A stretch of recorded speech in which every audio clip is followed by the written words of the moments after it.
చూడమ్మా చూడు చూడు చూడు. ఓ, ఇదిగో ఏంటి బంగారం?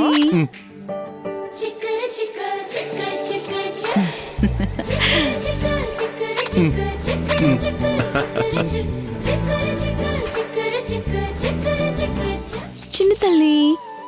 ఏమండి, హరి ఎక్కడి దాకా వచ్చాడో ఒకసారి కనుక్కోండి. ఇప్పటికే చాలా ఆలస్యమైంది. నేను ఇంట్లో కావలసినవన్నీ చేసి పెడతాను అంటే ఎందుకమ్మా ఈ టైంలో బయట నుంచి తెస్తాను అన్నాడు. నేను వండితే అరగంటలో అయిపోయేది. ఇప్పుడు వాడు వెళ్ళి గంట అయింది. మీరు మీ కొడుకు ఎప్పుడు నా మాట విన్నారు కనుక. సర్లేవే, ఈ పాటికి దగ్గరకు వచ్చేసి ఉండుంటాడు. ఈ ఒక్కరోజుకి వదిలే. మన ఇంటికి మహాలక్ష్మి వచ్చింది. ఆ ఆనందంలో హ్యాపీగా ఉండు.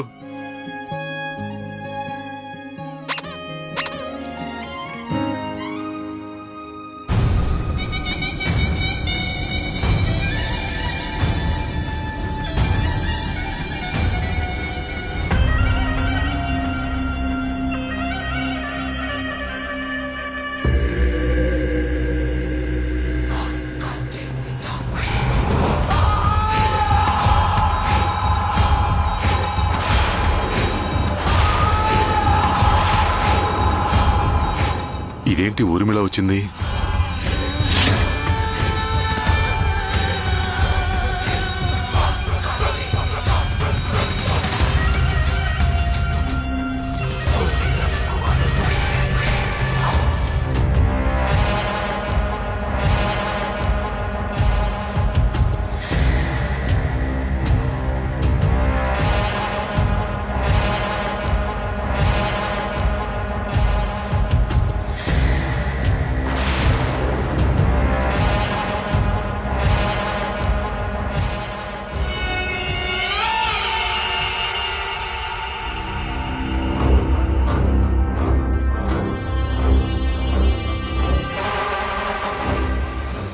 ఆగు.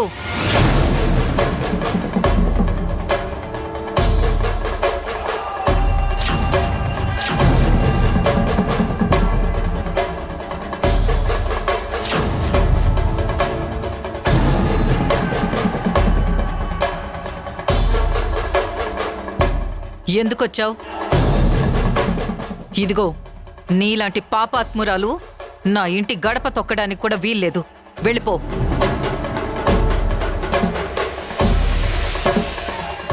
అది కాదు దాక్షాయిని. దాక్షాయిని కాదు, దాక్షాయిని గారు అను.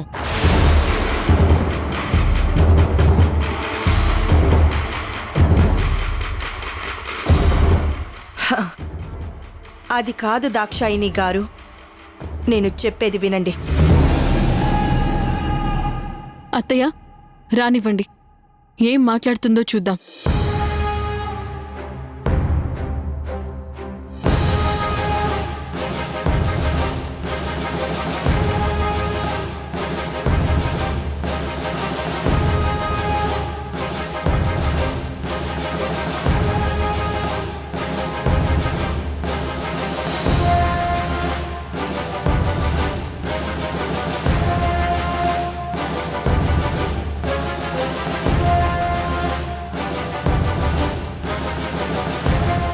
పాపని చూసింది చాలు, దిష్టి తగులుతుంది. అసలు నువ్వు ఇక్కడికి ఎందుకు వచ్చినట్టు? మమ్మల్ని చూసి మాట్లాడు.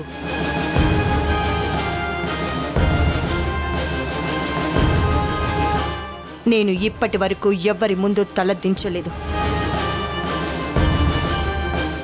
నేను తల దించాల్సిన పరిస్థితి తెచ్చిన వాళ్ళ తల తీసి ఆ తలతో ఫుట్బాల్ ఆడుకున్నానే కానీ ఇలా తగ్గి మాట్లాడలేదు. అందుకే కదా పిన్ని నీకింత పొగరు బలుపు.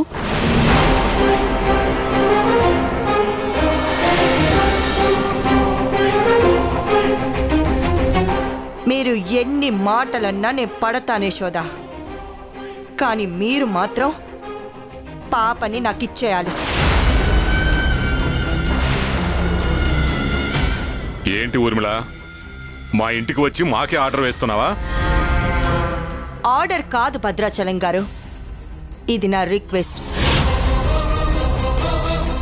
పాపని నాకిస్తే నా సామ్రాజ్యం మొత్తం మీకు రాసిస్తాను.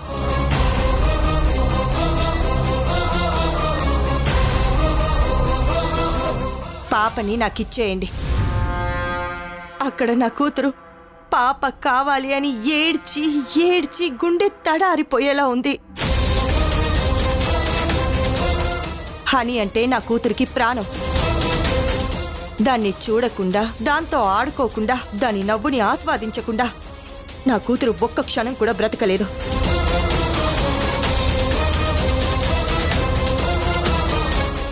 దాన్నలా చూస్తూ నేనుండలేను. నేను సృష్టించుకున్న సామ్రాజ్యం, సంపాదించిన 1000 కోట్లు అన్నీ మీ చేతిలో పెడతాను. దయచేసి నా చేతిలో పాపని పెట్టే శోదా. నేనేమైనా ఇక్కడ ఇచ్చిపుచ్చుకునే బిజినెస్ ఏమైనా చేస్తున్నానా పిన్ని? ఈ పాపకి కన్న తల్లిని నేను. ఏమన్నావు పిన్ని? నీ కూతురు బాధపడుతూ ఉంటే నువ్వు చూడలేవా? అంటే దాన్ని ఏమంటారు? కన్న తల్లి ప్రేమ అంటారు.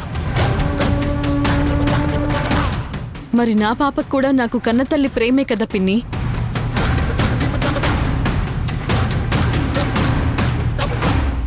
నాకు నా కూతుర్ని దూరం చేసి మీ దగ్గర పెట్టుకున్నప్పుడు నేనెంత బాధపడి ఉంటాను. ఒక్కసారి ఆలోచించు. నాకు నీలాగా డబ్బాస లేదు పిన్ని. నాకు నా కూతురుంటే చాలు.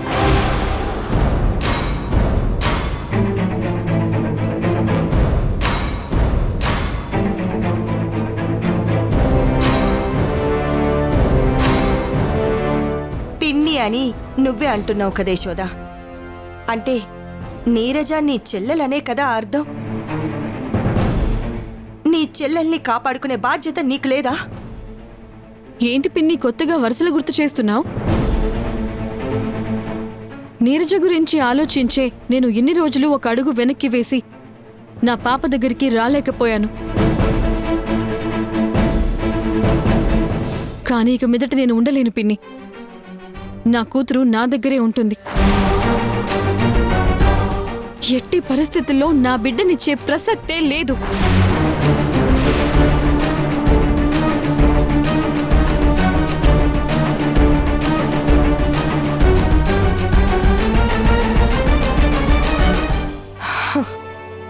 యశోద, ఆ బ్రహ్మదేవుడు కూడా సృష్టించలేని తెలివిగల మనుషుల్ని, అందమైన మనుషుల్ని నేను సృష్టించాను, సృష్టించగలను. నీకు కావాలంటే చెప్పు. నీ కూతురు కంటే అందమైన కూతుర్ని, నీ కూతురు కంటే తెలివిగల కూతుర్ని నేను మళ్ళీ సృష్టించివ్వగలను.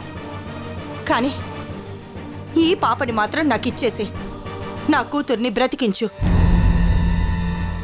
ఊర్మిళ, ఇప్పుడే అన్నావుగా నా మనవరాల కన్నా మంచి తెలివిగలదాన్ని, అందమైన దాన్ని సృష్టించగలను అని. అలాగే సృష్టించుకుని నీ కూతురికే నువ్వివ్వచ్చు కదా. నా ఇంటికే వచ్చి నా మనవరాల్ని ఇమ్మని నా కోడల్ని బతిమలాడ్డం ఎందుకు?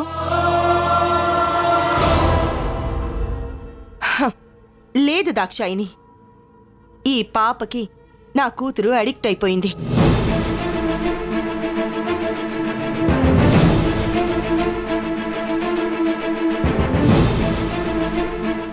దీని మీద పిచ్చి ప్రేమని పెంచుకుంది.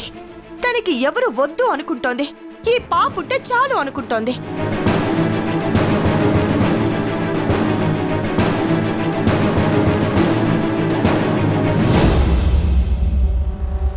నేనప్పటికీ చెప్పి చూశాను. అది నా మాటే వినడం లేదు.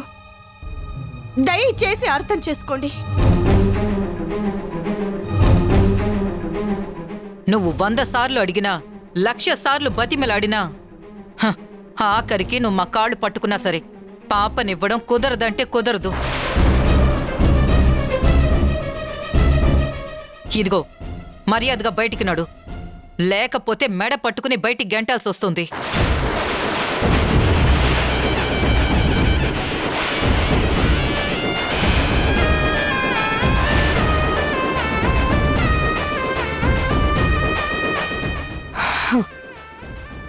నేను చాలా తగ్గి తగ్గి తగ్గి మిమ్మల్ని బ్రతిమలాడుతున్నాను. ఎవరు బతిమలాడమన్నారు? నిన్ను బతిమలాడమన్నానా? నా ఇంటికి నిన్ను రమ్మన్నానా? ఇదిగో, నువ్వు తలకిందులుగా తపస్సు చేసినా మా దగ్గర నుంచి మా పాపను నువ్వు తీసుకుని వెళ్ళలేవు. మర్యాదగా బయటికి నడు.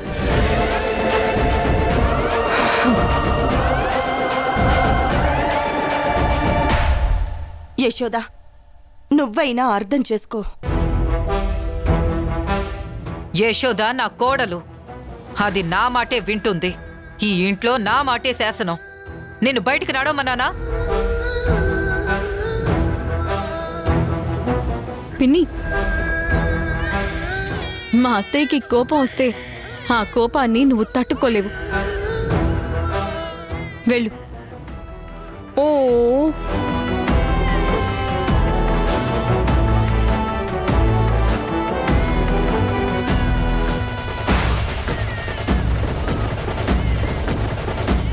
ఛ!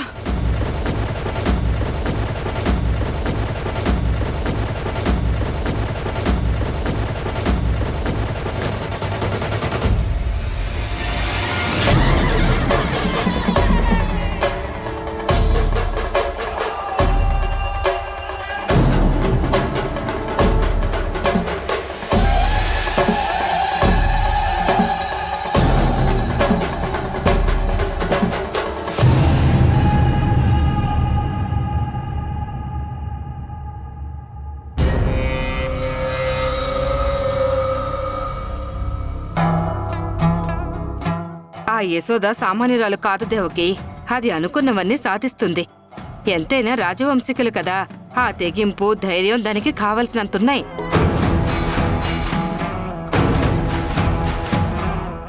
అది అనుకున్నట్లే తన కడుపులో పెరిగిన బిడ్డ ఎక్కడుందో తెలుసుకోగలిగింది. అలాగే తనకంటూ ఒక కుటుంబం ఉందని కూడా తెలుసుకోగలిగింది.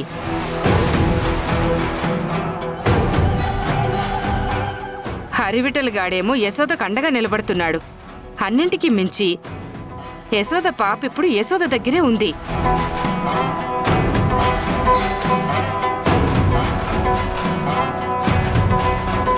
పెళ్లి కాకపోయినా ఆ హరివిఠల్ భర్తగా ఆ యశోద పక్కన నిలబడ్డాడు.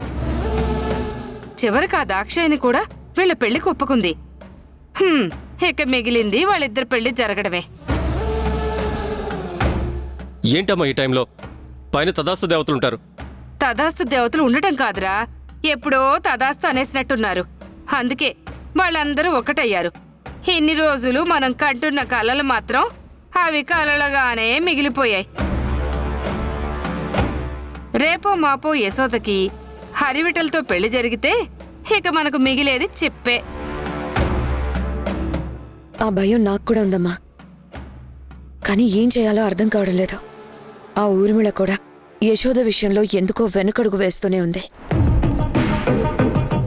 ఎందుకో కాదు దేవకి, నీరజకి ఊర్మిళా మేడం గురించి తెలిస్తే అసహించుకుని వెళ్ళిపోతుందనే భయంతో ఊర్మిళా మేడం యశోద విషయంలో ఎప్పుడూ అడుగు ఆచితూచి వేస్తుంది. కరెక్టే అన్నయ్య. కానీ ఇప్పుడు నీరజ కూతురు నీరజ దగ్గర లేదు కదా.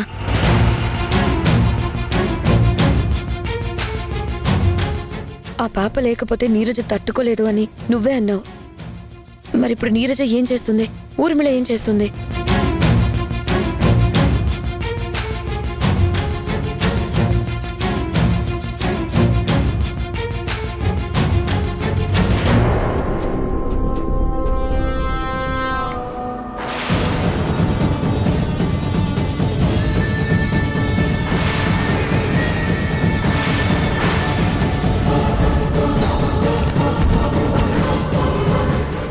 నీరజ? నేను చెప్పేది కూడా నీరజ గురించేరా.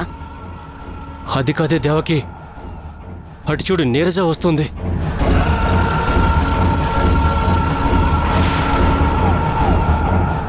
నన్ను ఇక్కడ చూస్తే ఎప్పటికైనా ప్రమాదమే. నేను హైడ్ అవుతాను. తను ఎందుకు వచ్చిందో మాట్లాడి పంపించేయండి.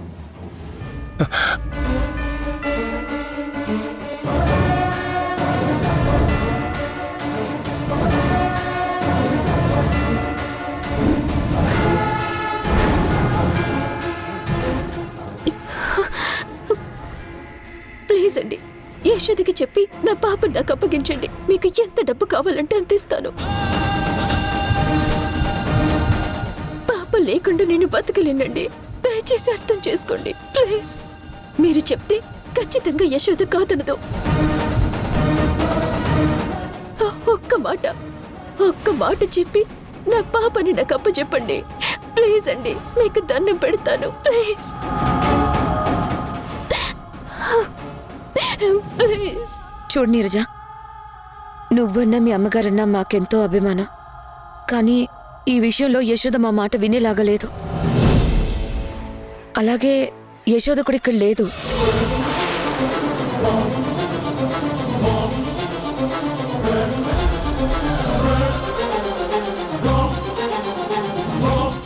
యశోద ఇక్కడ లేదా? ఎక్కడికి వెళ్ళింది? ఎక్కడికి వెళ్ళిందో చెప్పండి ప్లీజ్.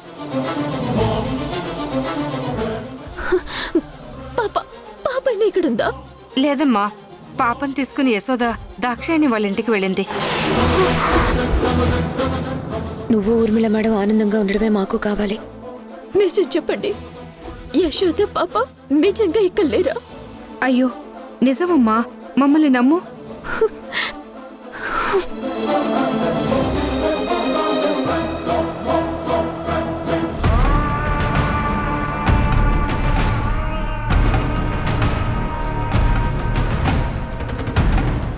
ఏంటన్నయ్య, నీరజ నిజంగానే పిచ్చిదైపోయేలా ఉంది.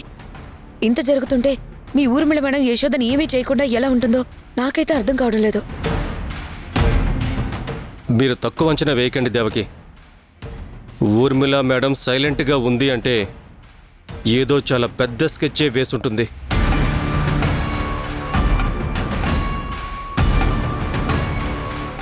అది మన ఊహకు కూడా అందదు.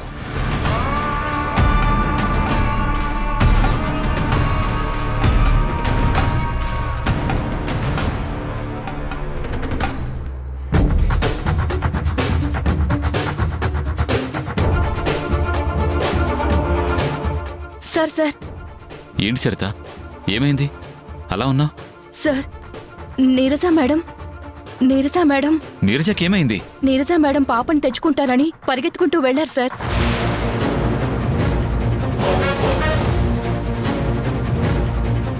పాపని తెచ్చుకోవడం ఏంటి సరిత? పాప ఇంట్లో లేదా?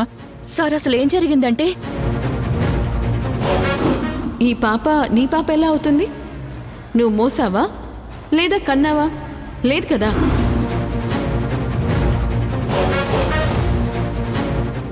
నా పాప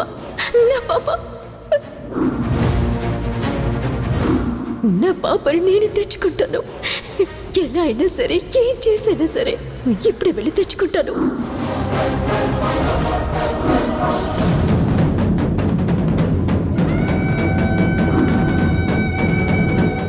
ఏం జరుగుతుందో అని భయంగా ఉంది సార్. ఎక్కడికి వెళ్ళిందో ఏమన్నా చెప్పిందా? నాకేం చెప్పలేదు.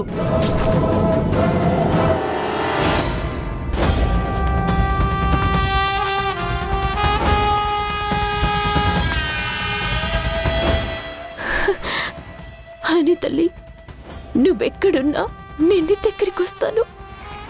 నిన్ను నాతో తీసుకుని వెళ్తాను. అవసరమైతే ఆ యశోద కాళ్ళు పట్టుకునైనా నేను బతిమాలుకుంటాను.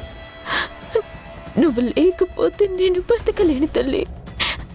వస్తున్నాను, నేను నీ దగ్గరికి వస్తున్నాను.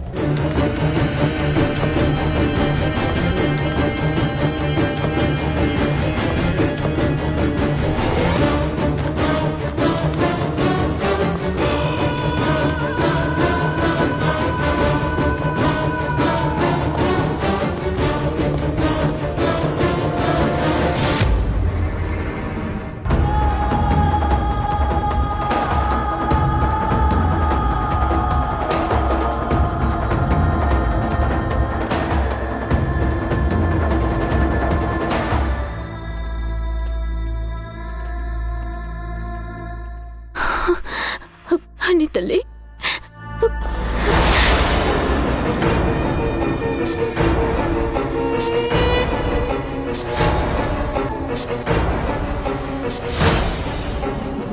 నేను లైఫ్లో ఏదైతే జరగకూడదు అనుకున్నానో అదే జరిగింది. చిన్నప్పటి నుండి నీరజ కళ్ళల్లో ఏ రోజు కూడా నేను కన్నీళ్లు చూడకూడదు అనుకున్నాను. కానీ కానీ ఇప్పుడు నా కూతురు అనుక్షణం ఏడుస్తూ ఉంది. దానికి ప్రత్యక్ష కారణం ఆ యశోద అయితే పరోక్షంగా నేను కూడా కారణమే. నా దారికి అడ్డొచ్చిన ఎంతో మందిని అంతం చేస్తూ నేను ఒక్కొక్క మెట్టు ఎక్కుతూ వచ్చాను. కానీ ఈ యశోదని నేను ఏమీ చేయలేకపోయాను. అది నన్ను దాటుకొని నా కూతుర్ని టచ్ చేసింది. దాని ప్రాణానికి ప్రాణమైన పాపని తీసుకొని వెళ్ళిపోయింది. ఇప్పుడు నీరజ కళ్ళని నేను ఎలా తుడవాలి?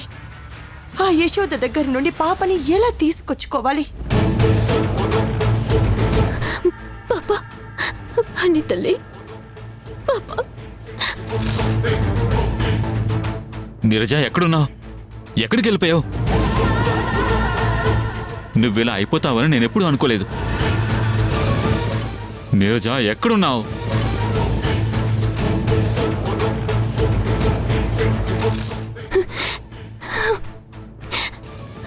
పాప, పాప, పాప, పాప.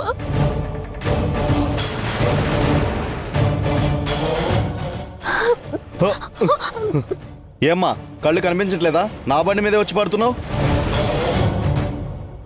చూసుకుని రావాలి కదమ్మా. సారీ అండి, సారీ, చూసుకోలేదు. నీరజ, అమ్మా నీరజ, ఏంటమ్మా ఇది? ఎక్కడికి వెళ్తున్నావు? ఏమైంది నీరజ?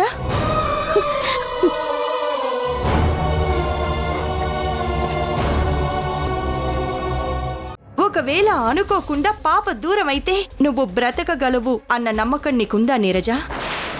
నీకంటూ సొంత బిడ్డుంటే ఎంత బాగుంటుంది చెప్పు. ఏడాది తిరిగేలోపు మీరిద్దరూ నా చేతిలో బిడ్డనుంచాల్సిందే.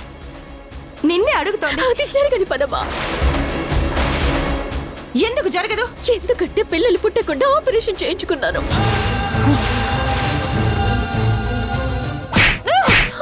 అత్తయ్య